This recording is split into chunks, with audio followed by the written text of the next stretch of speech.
This is Build Your Own Notepad using Python Part 4. This video is going to be a must watch for you because today I will be telling you something very important in the process of creating your own notepad using Python.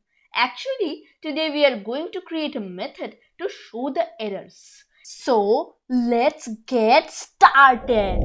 So guys, we are in our computer screen right now.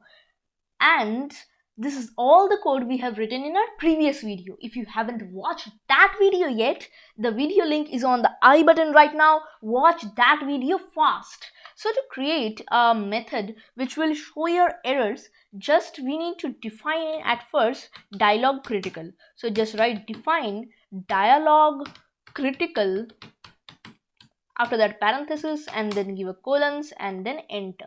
And now let me just tell you that in this parenthesis we are going to pass self and s will be our error, and after that we need to create a dialog box. So just create a variable, any variable, for example dlg, something like this, and just write q message box and just write in the parenthesis self, and after that we need to set the text to this dialog box. So dlg dot set text, this one, and just write our error, which is s, and after that we need to set its icon. So dlg dot set icon, and now q message box dot critical.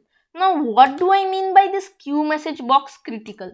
Actually this critical is a logo which we are going to display as our icon in this dialog box.